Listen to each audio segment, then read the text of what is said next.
Welcome, you guys. Thank you so much for being here. I do appreciate you checking in with us. I am here with my friend Nathan Harris. Nathan Harris is originally from Canada. He is in a city just north of Toronto, and he's been a long time Privy user. We had a chance to hang out a week or so ago at Jamil DMG's Astro Flipping Mastermind, and we had a ball. We had some good times hanging out. We had some good times educating ourselves and getting to see some of the really high efficiency strategies that people are using in their real estate investing businesses. And Nathan is with me today to talk shop, and we're going to chat about where he's from and what he's working on, what's working. He's got really cool things that he's doing right now. And so, if you do have the ability, take some notes, because there is some stuff that Nathan's going to say. There are going to be some absolute gems. So Nathan, what's going on, bro? Thank you so much for being here. I appreciate you taking the time as well. Yeah, thank you, Benson, and thank you for bringing me on. And man, it was amazing hanging out with you. Your presentation at the mastermind, that was really incredibly insightful because Privy is amazing on its own. But I noticed when you really understand like the fine workings of Privy, you're able to optimize it and get just mind-blowing results from it. My entire business revolves around Privy. Um, so I was very grateful to be able to watch your presentation at the mastermind and optimize my Privy use. Well, I have a feeling that you're going to teach me some things about Privy too, because oftentimes when I'm speaking to people, they just use it the way that I show them how to use it. And smart guys like you are thinking, okay, we got this data. How can we look at this data a different way? How can we use it in a way that maybe Benson's not teaching, or it's not designed to be used in a certain manner? Um, Tell me some of the things that you're doing with it right now, and how are you using it in your business to get the results that you've been getting? Oh yeah. Yeah, there are some ways that people don't realize. There's some tricks. A lot of people when they're and I'm sure most people that are watching this are real estate investors, wholesalers. A lot of wholesalers use Privy because it's great for both finding deals and also selling deals. And I think a lot of people sleep on the cash buyer technique with Privy. So we've mined a lot of data. We pay a virtual assistant to scrape the data of the recent fix and flipped properties, skip trace the owners of those LLCs, and then we have created an AI bot that will converse with those owners of the LLCs.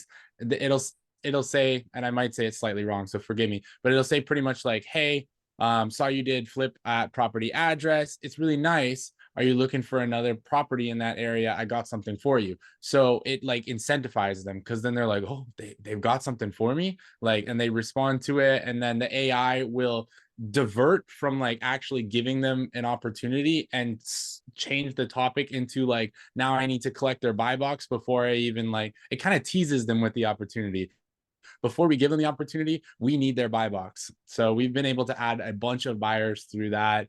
And it ends up, this whole system, like, it ends up costing us about $1.25, $1.50 per buyer, but we got to do it on a mass scale. And it's Right. super, super cool because those are vetted buyers. Like, tax records don't lie.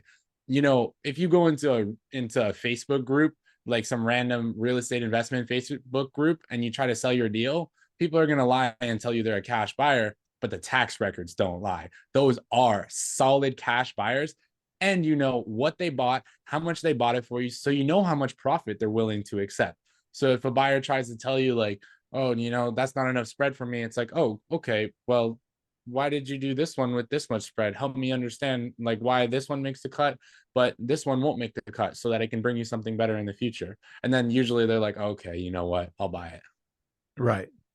Right. So you're using the AI as a way of scaling that relationship building process at the beginning, because it's tough, right? Those cold calls are tough for a lot of people to do it over the phone. So you said you're chatting with them. What platform? Is it through text? Is it through Facebook? Or how are you chatting with them back and forth? Yeah, so it's all through text. So we scrape their information from Privy. So we pull a list of recently fixed and flip properties, and then we skip trace the list we make sure that we only add wireless phone numbers, which is a cell phone, and then we upload that list into our CRM, and we created an AI plugin, which it's pretty much our CRM to Zapier to ChatGPT, and then from ChatGPT back to Zapier, back to our CRM, and it just sends like the thread of text messages. So ChatGPT has a script. It's really complicated, but pretty much it says you are this personality. You know, you're supposed to act and treat these people this way. These are the kind of people that you're talking to. This is your objective to collect the buy box, and these are your qualifying questions. The most important thing, Mr. AI bot, is we want you to sound like a human. So for like we it's hard to tell you because we it's so complicated, but we pretty much, to summarize it, we pretty much told the AI bot, if you don't get all the answers to the questions, that's okay. We will trade that in exchange for you seeming more human like. So sometimes it won't answer the 4 qualifying questions on purpose in exchange for sounding more human like, because if it persists too much, then it seems kind of weird. So you're bargaining with the AI.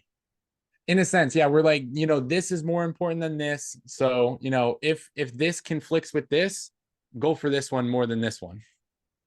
That is crazy, man.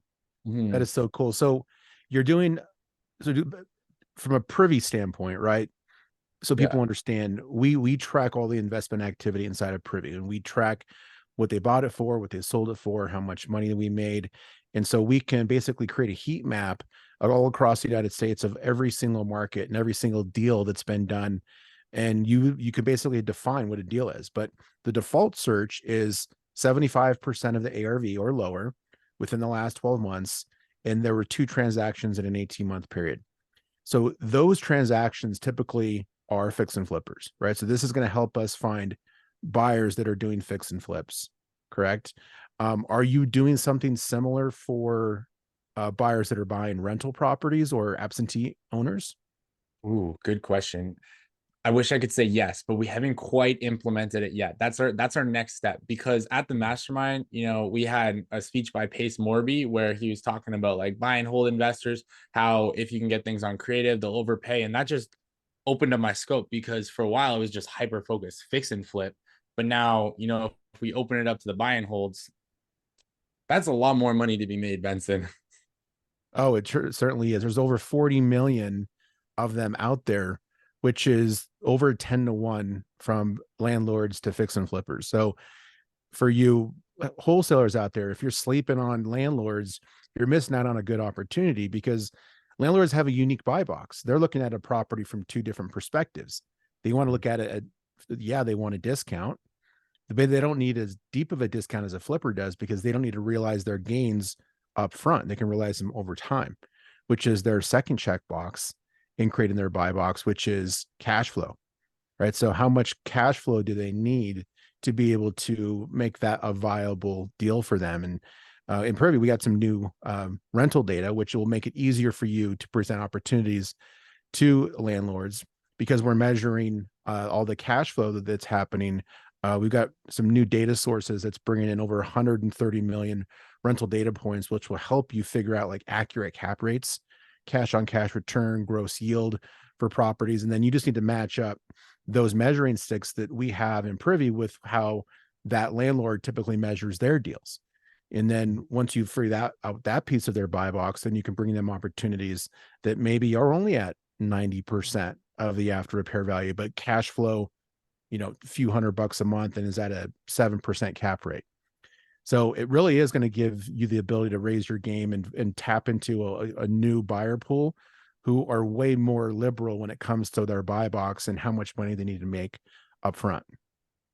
Absolutely. Absolutely. I mean, even just a prime example is, in astro flipping, they teach ARV times 0.92, because you have to subtract 8% for like the cost of sale. You're paying realtors, you're paying closing costs, you're paying other little things. So if you're selling to a buy and hold, they don't have to subtract 8%. They're going to hold it. So that already makes your offer much higher and much more competitive than everybody else's. That's true. That is true. I was thinking more of just like the discount itself, but they have a lot less cost because they don't have that secondary amount they have to pay. They don't have to pay an agent to sell it at the end, right? That's 6%, 3% for each agent. They don't have to pay for title fees and other closing costs. So yeah, that's 8% right back that you can beat somebody out on that offer. That's pretty smart. Now, I want to go back to the list that you built. So it was like 2,000 people that you've actually been able to create these conversations with.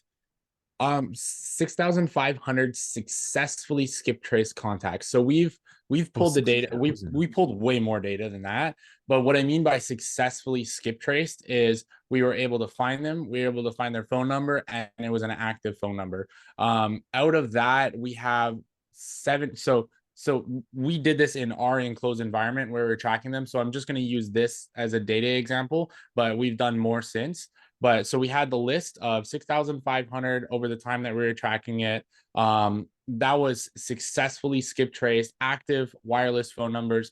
Out of this, the bot was able to generate us, I think, about 750 ish of those are like solid buyers where they give us their full buy box, where we didn't have to get on the phone. So I think if we do the math, that's what, 20% or something like that. That's crazy. And just think Yeah. about the amount of money that you saved on the back and forth with, even if you were paying like a calling center to Yeah. go and make those calls, like how much you would actually pay before that person would feel comfortable giving you their buy box and having a conversation and then saying, yeah, we're looking for deals. Let's do some business together. Well, that was why we built this, because we realized, my partner Ernesto, he runs the dispo side, so I'm a little bit like ignorant when it comes to new numbers. I know the old numbers, but he runs the dispo side, and we had to bring on a new underwriter, and it's like, oh crud, we need to keep the dispo running. We need to keep buyers adding, but he needs to be doing something else. So how do we pull him away from that but keep it automated? So we explored our options. We're like, okay, we can hire another VA, train another VA, put it in their hands and just hope that they can be successful in their job. Or maybe we can get the computer to do this, because there already was like some smaller AI platforms that we knew about where they could kind of work, but we really just honed in. We got the team together and we're like, okay guys, this is a major issue. We have these system Saturdays. We got together on a Saturday and we're like, this is a major issue. Let's figure out a solution to it. And that's where we came up with the buyer bot, and we built it all. It took us a while, but we we automated it. And then over like a week or two, we had to debug it because sometimes it would say some really weird stuff. Oh, I'm sure. Yeah, you got to weed out all the weird things that it does that makes it sound like a computer. Yeah. Um, but I like too how you were teaching it through the prompts to be more human like. You must have had that must have been one of like the first iterations. Is like it doesn't sound human enough, right? So how can we get it to sound more human? I think the biggest thing was it would talk as if it was speaking to you verbally, like how me and you talk. So for example, when you're speaking to somebody verbally with your vocals, you can say their name very often and it's normal. People love hearing their name. But if you text them their name often, they're like, "Bro, what is going on with this guy?" Right. Yeah. That So is that was one pretty thing. cool. We So do you told the think that AI there's bot, more "Oh, go room to ahead." optimize the bot to make it better? Is it constantly learning and getting better, or have you maxed it out? I think we've gotten to a really good spot. We Aside from like the script of like the telling the bot how to act, we actually made it a certain way so that it's more scalable, so that if we were to like put this into another person's system, and that's what we've done. We've done it with another person to like kind of outsource. And yeah, but anyways, so we created in our CRM what's called custom fields, so you can change these fields. So for example, my bot, his name is Ernesto. He's a 29-year-old male from Kentucky. I don't remember what university he went to, but we said that it went to a university, and that's my business partner, right? That's the Right. exact same replica of my business partner's personality. But now when we implement it into this other guy's system, we're like, okay, well, I mean, you can name it Ernesto if you want, but next time the person has to call and sell this buyer a deal and say, "Hey, my name is Ernesto. I want to sell you a deal." You better hope your name is Ernesto, right? Otherwise, it's going to come off a little weird. So we Right. changed the bot's name to a new person's name, changed his personality to a new personality. But rather than going in and actually recoding the entire script, it's just like a plug and play. So it's like, okay, choose your name. You can just go into your CRM, choose a name. Choose your age. puts the age in. Choose where you grew up, puts the where you grew up. And what the script says is the script says something like your name is bot's name, you're from area, you have experience of a person educated at university with whatever qualifications, and you act like you're amount of years old. So if you wanted, you could actually go in and change the bot and say 5 years old, and then the bot is going to act like it's a 5 year old. So we found that 29 years old is like the spot. That's pretty cool, man. That is so cool. And what I like about this most, well, not most, but one of the things I like about this scenario is that you're not even in the US. Like you live in a completely different country. You're doing deals virtually, mostly in Tampa, right? Yeah. So what obstacles? I mean, there's already obstacles for doing stuff virtually in the United States, right? Like maybe you're in Miami and you want to do deals in Tampa. Like that's basically virtual. You're not going to be driving up there and looking at houses. What obstacles have you had to overcome being Canadian doing deals in the US? It's funny. The first one, and this was the biggest one, but most people aren't going to experience it unless if you're Canadian. I did when I first started, I did not have my passport. I did not have like any US entity or anything like that. So I opened my LLC, I applied for my passport. I had to call like 30 different banks. Maybe that's a bit of an exaggeration. Probably at least 20, maybe 30. And ask them like, "Hey, I'm a Canadian. Will you let me have a bank account?" And I couldn't get a bank account from so many of them just because I was Canadian and I didn't have a social security number. So finally, I found one small community bank that was willing to do it, but I had to drive really far across the border and get that bank account. That was my biggest obstacle. Once I got that bank account, the other things are like way more easy to solve. Yeah. Like for example, boots on the ground, or realtors asking you like, "Hey, where do you live?" um, et cetera, et cetera. So Do you to tell them you're from Canada when you're talking to agents or buyers or anybody who's in the US? well, I'm actually up in Canada right now. I'm really enjoying it here. I'm not sure when I'm gonna come back. Okay. That's the line. Or do they catch it because you say a lot? They're like, this guy's either from Minnesota or he's from Canada. They don't really question me on it. If they do question me on it, I'll just tell them I'm a Canadian citizen. But the biggest line that I say, because I don't want them to get sketched out, like hearing that I'm from Canada, I just say, "Oh yeah, I'm up in Canada." If they ask me like, "Where are you calling from?" It'll be like, "Oh yeah, I'm up in Canada right now. I'm not sure exactly when I'm going to come back. I really enjoy it here." Yeah. That's good. There's no reason to like create this web of lies, right? Just so that you can make it seem like it like you're in the US. And honestly, it's different too, right? So you're different than everybody else that's calling if they catch it. And that's like interesting. Like, oh my God, you're Canadian, you're doing deals in the US. That's so cool. Like, I want to talk to this guy, right? Because Yeah. it's unique and you're not the average person who's blowing their phone up, just giving them the same old spiel over and over again. Yeah, and on the first call, if they do ask me, like where are you calling from? It's like, "Oh, I'm actually up in Canada right now. Enjoy it. I'm not sure when I'm coming back." I say that just because like I think that's a little bit too much information to reveal up front. A lot of realtors get scam calls, so they're very on edge. So I don't want to Yeah. be like, "I'm a Canadian citizen trying to buy real estate in America." That's a lot for them to consume. But after a couple of calls, we build really good relationships, and they don't mind. Like a bunch of them know that I'm a Canadian. A bunch of Yeah. them know that I'm doing this virtually. Right. And your business partners in the US and a lot of the people that you work with are as well. And I'm sure you've got people on the ground in Yeah. Tampa, right? Boots on the ground that you work with that can help with any sort of questions and that sort of thing. Um, that's really cool, man. So tell me about the success you've had so far, either with yourself or with Ernesto. Like what's the deal flow look like? What's your pipeline like? Yeah. So we have to break it down, Privy is what our business relies on. Our business revolves around Privy, from the acquisition side to the disposition side. So we'll start from the acquisition. So I've hired a virtual assistant that every single night while I'm sleeping, he goes into Privy. He uses certain Privy search filters to hyper target areas with a lot of investment activity, and he scrapes the visually distressed properties. And I make that a very important thing to say, is visually distressed, because I want him to see that at least there's a kitchen and a bathroom that needs renovation. If there's a kitchen and a bathroom at the minimum that needs a renovation, put it into our CRM. So then it goes into the initial call section. I have two acquisitions agents that and myself that are calling them. After that, we send it to underwriting. I have a full-time underwriter that underwrites them, and then we send it back to the acquisitions agents to submit the offer.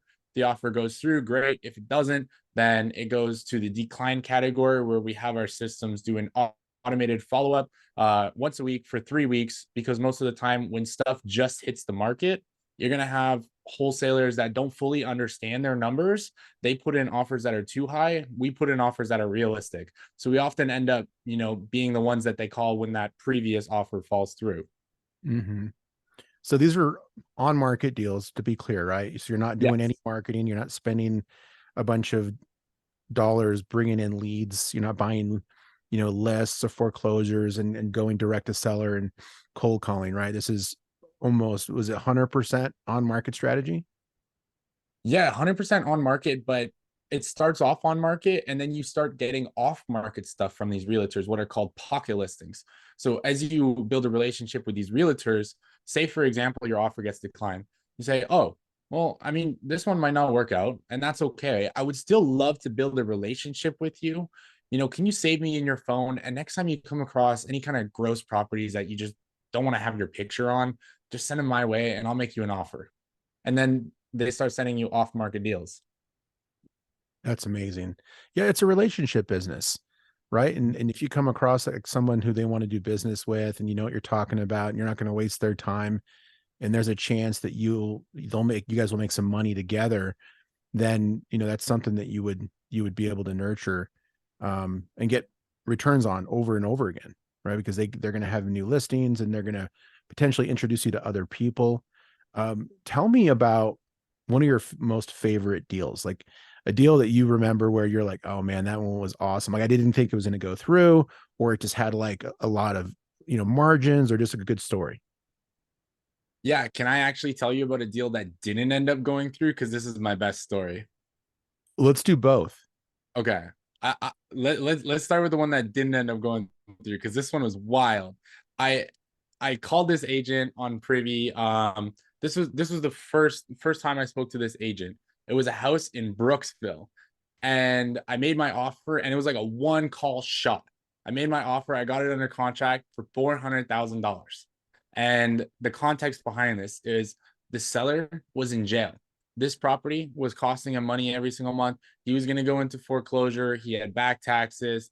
The agent, the agent's husband was a power of attorney.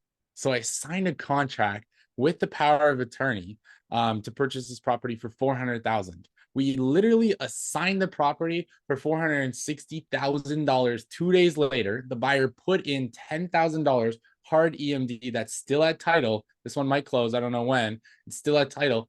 And then as we were going through the closing process, title calls us and they say, hey, I just called this lender for a payoff.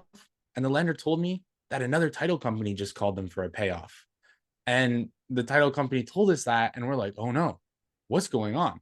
So immediately we file an affidavit of memorandum, which protects your right to purchase the property. And we registered it with the city. So now the city knows that we have the full legal right to purchase that property, and no title company should be able to sell it to another person. So we tried to understand what was going on. Why is it that that other lender was requested a payoff from another title company? Turns out the seller in jail was actually signing multiple purchase and sale agreements with multiple people. So he signed ours first at 400,000. He signed another person's at 420, and there was another contract that we don't know much about. Um, so we're going through the escrow process, and the title company told me that they don't want to proceed with the transaction because like they didn't want to what's called underwrite it, right? They didn't want to insure it. And I don't blame them because it's a sticky situation. The agent is dual representing. The agent's husband is the power of attorney. The seller's in jail. The seller's signing multiple purchase and sale contracts. So yeah, they didn't go through with it, and we ended up and we were trying to like switch it to another title company, but the seller was uncooperative. So we hired a lawyer to serve him. I don't know exactly what lawyers do, but they forced a response from him, and then we had 19 days to get a response from him. On about the 15th, 16th day, we found out that the property sold. How did it sell? We filed an affidavit of memorandum. This no title company can legally sell that property without relieving our affidavit of memorandum, without contacting us and saying, please, can you release us and allow us to sell this property? Well, we go to investigate it. And we found out that even though we filed that, the city had the paper copy of the affidavit of memorandum, but they didn't register it online. And the title company pulled the records from online and didn't see anything. So the title company accidentally sold this property to another person when we had full legal right to purchase this property. And now, we still are working on this deal. It's still in escrow. The EMD is still at title, and we're waiting to figure out like how we clean up this mess, because the title company is blaming the city, and the city obviously doesn't want to take responsibility for that. No, and they shouldn't. But it's the title company that insures the sale. So Yep. at the end of the day, they're going to be the one left holding the bag because they insured it. They did their due diligence, but they didn't go far enough. And that's what title insurance is for, is when they Yep. mess up the chain of title, or there's a cloud on title that they don't see. So that the buyer, the person who ended up with the property, the buyer, isn't stuck holding it. But also yourself, you have a legal right to buy that property. Yeah. And $10,000 EMD still at title. Wow. Yeah. So are you guys That's going to that hire an crazy stuff. attorney to get in there and try to clean this up for you? We have an attorney, but so they're getting paid when it closes. And we had a previous attorney that passed it to another attorney because it was too complicated. And now this new attorney is like not terribly motivated because I mean, I think we're offering about 20K to the attorney to make it happen, to like fix it. But I don't know. It's just they're taking their sweet time. They told us 6 months, like 3 to 6 months, pretty much 3 to 6 months ago, and they just keep pushing the deadline. So if it comes, great. If it doesn't come, whatever. I learned so much in that deal. I learned Oh, how I to bet. file an affidavit of memorandum. I learned about power of attorney and like making sure you're good. I learned a lot about like underwriting, insurance, all kinds of great tips. That's how real estate is, though. Real estate is one of those things where if you could be 20 years of experience, like me, I have 20 years of experience in the industry, and we'll come across something at a closing that we've never seen before, because Mhm. it happens all the time. And also too, like every city, every city's different, county have different rules, title companies operate different ways in different situations. So there's all kinds of scenarios where things can go sideways, and you're learning something for the first time after being a 10-year veteran or 20-year veteran. It happens all the time. Yeah. All right. You ready for a good story now? Let's hear a story where you closed a good deal. Absolutely. Okay. So next one. This property was originally found by another wholesaler. He did find it on market using Privy, and he brought it to me. And he brought it to me for free underwriting. He wanted to know how much he should offer on it. I made him an offer based on just the photos. And my offer based on just the photos was a little bit too high. So he put it under contract and he tried to get it sold. We tried to get it sold. And the feedback that we weren't getting much feedback, like buyers didn't want to go walk it or anything. So I'm like, oh no, I told him a little bit too high of a number. So, we got some feedback, a little bit of feedback from the buyers, try to bring it lower, try to bring it lower. He got it lower, but he had 1 day left on his inspection period. So he had to cancel. So I said to him, I said, don't worry, bro. We're going to put in a backup offer for you and we're going to catch it on a backup offer. So we put in a backup offer and we got it. We put it under contract slightly too high again. Mm. So we went What for did a you re miss? What did you miss on being too high? Was it condition? We actually didn't know for a while because the photos looked amazing because they purposely tried to cover up a very major issue with the floor sloping. So you Mm. wouldn't see it in the photos, but the floors literally were like sinking in the middle, Wow. and they tried to hide it. They did a really good job hiding it, but we couldn't really get many people to go inside of the property. We could only get people to be like the buyers, they would just be like, I'd pay approximately this. But then once they go inside of the property, they're like, oh no, it's locked up. too high, this is going to require an entire foundation lift. But here's where it gets cool. So we catch this offer on a backup. Um, and I realized, oh no, we still have it slightly too high. And like we're getting kind of frustrated at this point. So I called the realtor and I asked for a renegotiation. I'm able to bring them down from 170 to 158. And we had a buyer that said that he was ready to go at 165. So I bring them down. And the agreement was if I bring them down, EMD has to be into title the same day. But then the buyer all of a sudden flakes on us. He doesn't want to buy it anymore. So I'm like, oh no, I just retraded them. EMD is due today. EMD is going to become non-refundable today. So obviously I have to cancel now. So I called her and I canceled like an hour after she gave me a retrade, Oh a no. renegotiation. So she was pissed. She was very upset with me. But anyways, I called. I had one of my team members, one of my acquisitions agents, go and put in another backup offer, and we caught it on that backup offer, and we got it sold on that backup offer to another buyer. So we said to them, we're like, hey, we need this at this price. I think it was 152. We said, hey, we need it at 152. They didn't know that it was me from my company. They just like another person on my team that has nothing to do with me. He put in the offer at 152, and then we got it sold at 158. We said no inspection period, EMD due within the day, and then we just quick sold it in the day. We're making 5 or 6K on that one, I think. Nice. A lot of Yeah, back and forth on that one, man.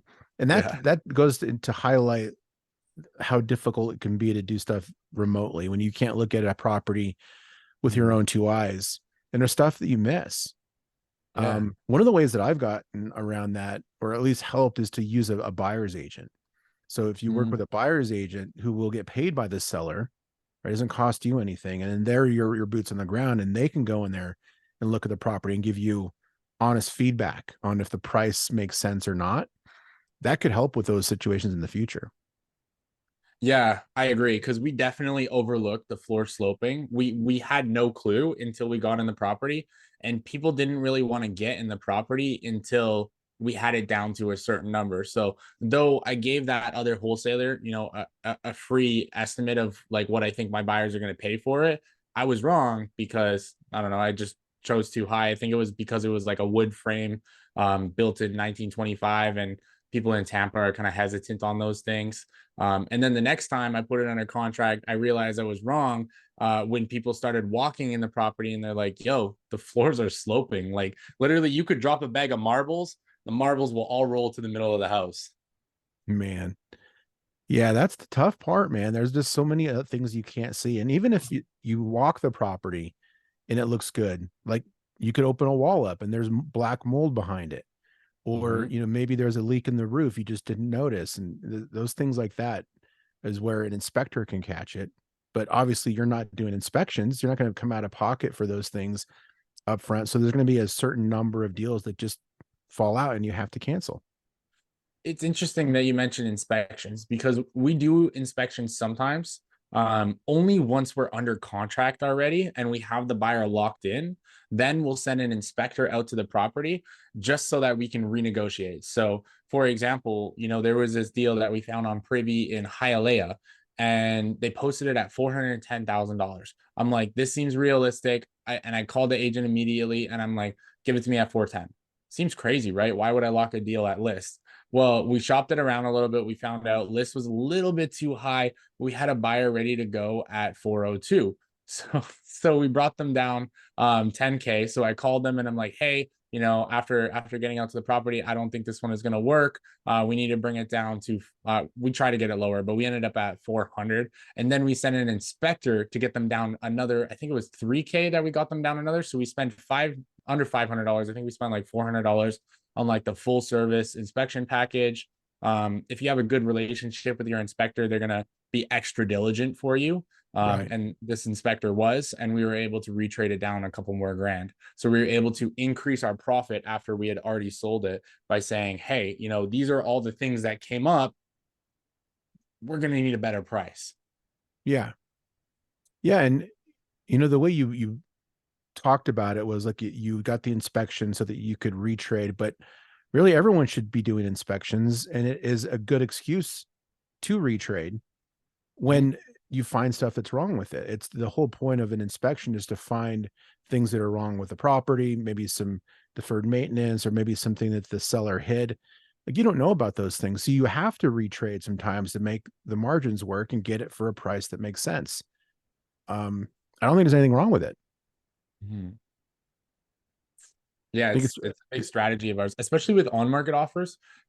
We try to come in as high as possible because it's so competitive, and then we try to get a discount during closing. And right. like everybody that I know is doing that, and it's kind of unfortunate because these agents, they don't like it when people renegotiate, but it's like a bloodbath. It's a bidding war, so everybody is just going to come in with their highest and best, and it might not be realistic. And then during closing, they're going to try and bring that down to increase their profit margins. Yeah. Right. Well, yeah, and then again, you have to account for, issues with the property. There's going to be some repairs that have to be done. And, so there's going to be some out of pocket costs likely for whoever ends up being that M buyer to make the Yeah. house where it needs to be. So, yeah, that makes perfect sense. Um, so you're building a team, you're scaling, right? You're doing some really cool new things to build your list. What are some other things that you're working on right now that you think would be helpful to investors or wholesalers out there? Do you mean in regards to like getting more deals, or could you narrow me down a little bit more? Because I got a lot of stuff I'm working on. Yeah, yeah. Well, what's the most exciting? I mean, anything strategy wise that can help get a better outcome. Maybe it's a better way of bringing in, qualifying buyers, or it's better leads, or something through the process so that your team is optimized and be more effective. Like those are just some of the categories. Yeah, great one is recently we implemented the reverse REI strategy that Ben taught us. So what it is pretty much you just go look at the cash buyers, the recent fix and flips in the area, and you find like where are people fix and flipping the most, and then you just target your offers to that area. Because for the viewers, let me ask you guys a question. You know, if you found a property in the middle of nowhere that was a really good price, but it's literally like 10 miles away from the closest hardware store and there's no civilization in sight. Do you think an investor is going to buy it? It could be a really good deal, but an investor is not going to buy it because it's in the middle of nowhere. So the premise of the reverse REI strategy, the way I understand it, is you want to go to where your buyers are, and then you want to find them deals there. You don't want to just like blindly look for deals because especially in Florida, right? What if you find a deal in the swampland in the middle of nowhere? Nobody's going to buy it. So don't waste your time trying to sell a deal that nobody's going to buy. Go hyper focus on the areas in which people are buying and find deals there. Yeah, it's a great thing, and it saves a bunch of time. It shortens your learning curve, and it'll help to eliminate a lot of the things that catch people up through the normal process of doing deals, like being able to understand after repair value. Like you cannot prove after repair value on a house that you're trying to figure out what your maximum allowable offer is if you don't know the ARV. So Yep. it solves that first problem. Then once you know what your potential ARV is, because maybe the house right down the street was just fixed and flipped and sold, and it's very similar to your house, well, it's way easier for you to understand the after repair value, and then it's easier for you to understand what your offer should be. And then once it's under contract, oh, actually, the second place it helps is that now you can submit an offer that has a higher chance of being accepted because you don't have to lowball. Because Mm-hmm. if you need to get it at say 65% of the ARV, if there's a house that fixed and flipped down the road that went for, I don't know, 200,000, well, you don't have to submit a lowball offer to get it 65%. But if you have all unrenovated homes, then you have to submit lowball offers, and that lowers the chances of you getting a property under contract because they're going to be offended. Oh my God, I Yeah. can't believe you're giving me this low price, right? Yeah, it So just makes sense for an investor if there's no renovation activity in the area, unless they can get it at a crazy good price, which doesn't make sense for the homeowner. right, it's on a win-win. Yeah. So you're optimizing for that whole situation. And then finally, once you get it under contract, now you can go and it's more easier for you to prove after repair value to that buyer, right? Mhm. Because you can say, hey, these are the 5 fix and flips that happened last month. They all sold for this much money. The ARV is, they can't argue with it, But not right? only Because it's that, right there. you can also go to the person that fix and flip those properties. You can search up their LLC, skip trace them, and call them and say, hey, I saw that you just fix and flip this property, and it looks exactly like this property that I have under contract. And I Yep. actually would like to assign it to you so that you can make more money. And what do you think they're going to say? Oh my goodness, I would love to. Yeah. They're like, oh, I was just praying on that last night and Yeah. you're delivering me a deal now. Yeah, here, take my money. Yeah. No kidding. Did I ever Yeah. tell you the story about the property that I sold in Satsuma when I had no buyers? This was when I was first starting out. I had no buyers. Like I got this JV and I had to figure out where the buyers were. Did I ever tell you that No, story? I don't think you did. Okay, so this one's really really cool. So Satsuma is kind of in the middle of nowhere. Um, it's a smaller city, but it's definitely not a hot spot with a lot of buyers. So I had to find a buyer for this deal. Is I this in went on Florida? Privy. Yeah, this is in Florida. Yeah, it goes to Okay. show how small of a city it is, right? Yeah. I went on Privy and I looked at the postal code in which this property was in. And I switched it to the fix and flip filter as well as the buy and hold filter. And I just started going through them. And I'm like, okay, like I took all of their information, I compiled it on a spreadsheet. I skip traced all of the people that have recently fixed and flipped a property in that area. And I just went down the list. And I think I called like I don't know, around 30 people in that entire zip code. And one of them ended up buying this deal. Now, that at that time, like I was complete newbie, I didn't really know what I was doing. I just knew, like, if they were a real estate investor and they were in the same zip code as this deal, maybe there's a shot that they would buy it. And I was able to find a buyer out of nowhere. Like it felt like magic. That is awesome.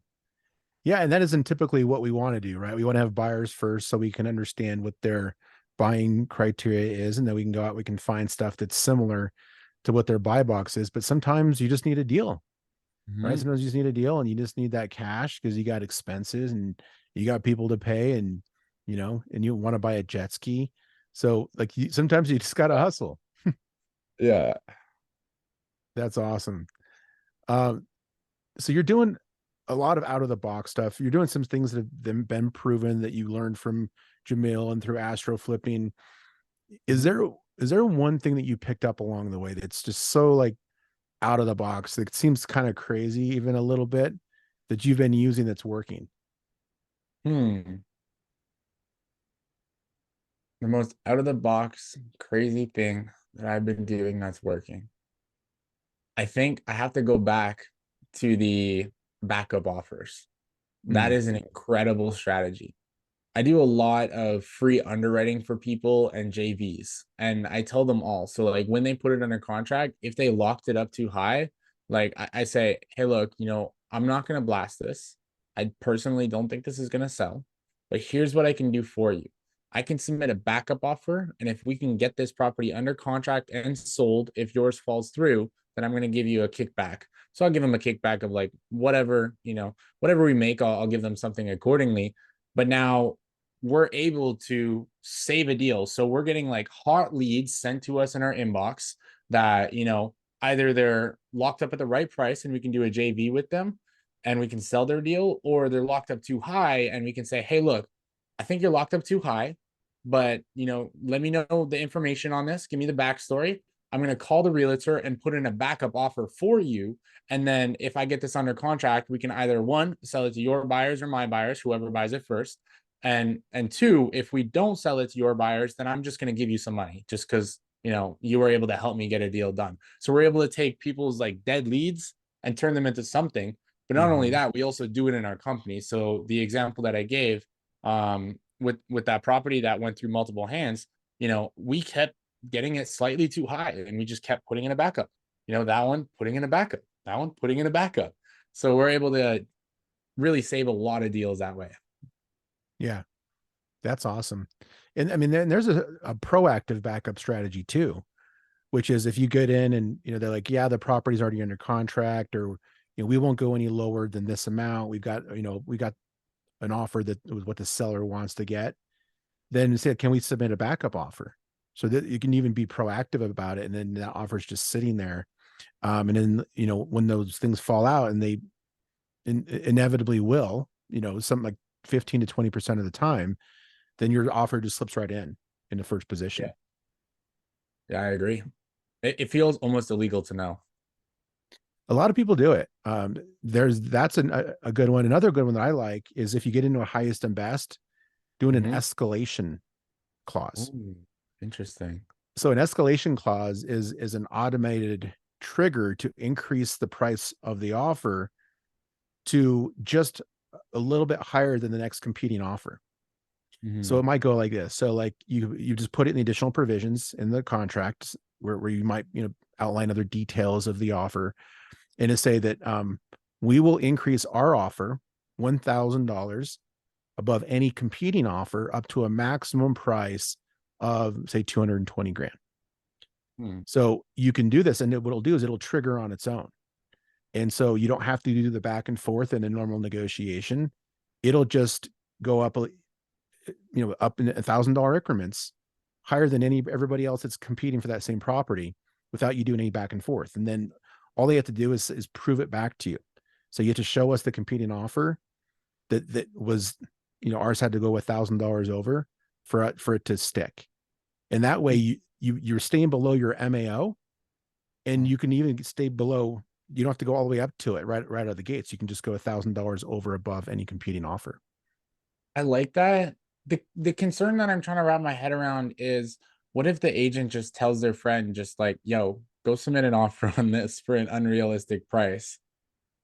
Is there that there's that risk though, isn't there? That I There have is to a worry. risk, but not if you have your ceiling, right? You have up to your maximum amount. So you're Mm, still going to get it less than your MAO no matter what. very good point. Worst case scenario, you just max out and you get it. You're maxed at what you would have paid anyway if you knew all the other offers anyway. Like if you had the intel and you're like, okay, I would go up to this price. So it's still lower. It's still below what your MAO is. Okay, so you don't have to come in with your MAO. You can come in with an escalation clause. And even if the realtor is smart enough to exploit it, what's the worst case scenario? You get it at your MAO. Right. That's pretty cool. That's really smart. I like that. Yeah. Try it out and let me know how it works. Because I do want to have you back, because I really want to know how all of these conversations are going with these buyers and these agents you're talking to with the AI bot. That to me is probably one of the coolest things I've heard about in a long time. I think on the next one we're gonna have to do like a full on demonstration, like take them into it and let them like see it, and we can actually interact with it in real time. So I can like set you on the workflow, and you can challenge the bot and watch how it like counters and swerves. Oh yeah. I want to do, I almost asked for us to do it earlier, but I didn't want to like put you on the spot. So we will definitely do that and show some people how your cool technology is working, and just to get people's brains looking from different perspectives, because we're so like set in the ways. And yeah, there's some proven methods that have worked in the past, and you want to keep a lot of those proven strategies moving forward. But we shouldn't get too stuck in our ways to where we're not willing to try new things and A/B test and use technology and data and artificial intelligence in our Yeah, businesses to get them to the next level.